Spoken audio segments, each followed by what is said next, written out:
அண்மைச் செய்தி 13/7/2022 கள்ளக்குறிச்சி அருகே கனியாமூர் தனியார் பள்ளி கலவர வழக்கில் 24,000 பக்கங்கள் கொண்ட குற்றப்பத்திரிகை தாக்கல் செய்யப்பட்டுள்ளது. மொத்தம் 916 பேர் மீது 24,000 பக்கங்கள் கொண்ட குற்றப்பத்திரிகை சிறப்பு புலனாய்வு குழு போலீசார் நீதிமன்றத்தில் தாக்கல் செய்தனர். பள்ளியில் நடந்த கலவரம் தொடர்பாக 666 பேர் மீது 20,000ற்கு மேற்பட்ட பக்கங்கள் கொண்ட குற்றப்பத்திரிகை நீதிமன்றத்தில் தாக்கல் செய்யப்பட்டுள்ளது. அதில் 53 இளம் சிறார்களுக்கு எதிராக சிறார் நீதிமன்றத்தில் குற்றப்பத்திரிகை தாக்கல் செய்யப்பட்டுள்ளது. காவல்துறை பாதுகாப்பிற்காக சேலத்திலிருந்து வந்த வாகனங்களை அடித்து உடைத்தது தொடர்பாக 120க்கும் மேற்பட்டோர் மீது வழக்கு பதியப்பட்டுள்ளது. மேலும் பள்ளி வளாகத்தில் இருந்த பசுமாடுகளை திருடிச் சென்ற வழக்கில் 5 பேர் மீது இறுதி அறிக்கை தாக்கல் என சிறப்பு புலனாய்வு குழு போலீசார் தெரிவித்துள்ளனர். பள்ளி கலவர வழக்கின் முதல் குற்றவாளி உயிரிழந்த மாணவி ஸ்ரீமதியின் தாயார் செல்வி, 2வது குற்றவாளி விசிகாவை சேர்ந்த திராவிடமணி என தெரிவிக்கப்பட்டுள்ளது. விழுப்புரம் சிறார் நீதிமன்றத்தில் 58 பேர் மீதும், கள்ளக்குறிச்சி நீதிமன்றத்தில் 858 பேர் மீதும் என மொத்தம் 916 பேர் மீது இன்று குற்றப்பத்திரிகை தாக்கல் செய்யப்பட்டுள்ளது. கூடுதல் தகவல்களை எமது செய்தியாளர் சத்யமூர்த்தி வழங்க கேட்கலாம். சத்யமூர்த்தி, வணக்கம். விரிவான விவரங்கள் என்ன? வணக்கம்.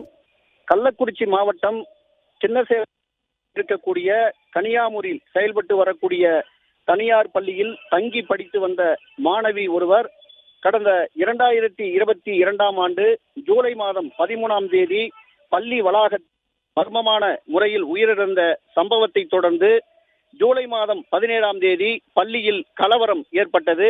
அந்த கலவரத்தை தொடர்ந்து உயிரிழந்த மாணவி விவகாரம் தொடர்பாக பள்ளி தாளாளர் உள்ளிட்ட 5 பேர் மீது வழக்கு பதிவு செய்யப்பட்டு அவர்கள் 5 பேரும் கைது செய்யப்பட்டு சிறையில் அடைக்கப்பட்டு பின்னர் ஜாமீனில் வெளியே வந்திருக்கிறார்கள். இந்த மரண மாணவியினுடைய மரண வழக்கை தொடர்ந்து சிபிசிஐடி போலீசாரும் அந்த பள்ளிக்கு எதிரில் நடந்த கலவரம் தொடர்பாக சிறப்பு புலனாய்வு குழு போலீசாரும் தனித்தனியாக வழக்கு பதிவு செய்து விசாரணை நடத்தி வருகிறார்கள். இந்த நிலையில கள்ளக்குறிச்சியில், அதாவது பள்ளியில் நடந்த கலவரம் தொடர்பாக 666 பேர் மீது 20,000ற்கும் மேற்பட்ட பக்கங்கள் கொண்ட குற்றப்பத்திரிகையை சிறப்பு புலனாய்வு குழு போலீசார் இன்று நீதிமன்றத்தில் தாக்கல் செய்திருக்கிறார்கள்.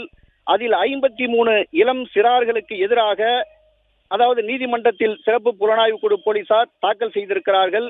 இது குறித்த முதல் கட்ட விசாரணை, அதாவது 53 இளம் சிறார்கள் மீது விழுப்புரம் நீதிமன்றத்தில் இன்றைக்கு குற்றப்பத்திரிகை தாக்கல் செய்யப்பட்டிருக்கிறது.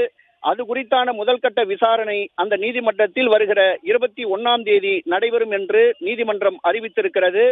மேலும் 124 பேருக்கு எதிராக இறுதி அறிக்கையும் கள்ளக்குறிச்சி நீதிமன்றத்தில் இன்றைக்கு தாக்கல் செய்யப்பட்டிருக்கிறது. அதாவது அந்த கனியாமூர் பள்ளி அந்த பாதுகாப்பிற்காக வந்த சேலத்திலிருந்து வந்த காவல்துறை வாகனங்களை அடித்து உடைத்தது தொடர்பான வழக்கில் 120க்கும் மேற்பட்டோர் மீது வழக்கு பதிவு செய்யப்பட்டிருக்கிறது. பள்ளி வளாகத்தில் இருந்த பசுமாடுகளை திருடிச் சென்ற வழக்கில் 5 பேர் மீது இறுதி அறிக்கை இன்றைக்கு தாக்கல் செய்யப்பட்டிருக்கிறது. ஆக மொத்தம் 916 பேர் மீது 24,000 பக்கங்கள் கொண்ட குற்றப்பத்திரிகையை சிறப்பு புலனாய்வு குழு போலீசார் இன்றைக்கு நீதிமன்றத்தில் தாக்கல் செய்திருக்கிறார்கள். இதற்கான விசாரணை மிக விரைவில் நடைபெறுவதாகவும் அவர்கள் தெரிவித்திருக்கிறார்கள்.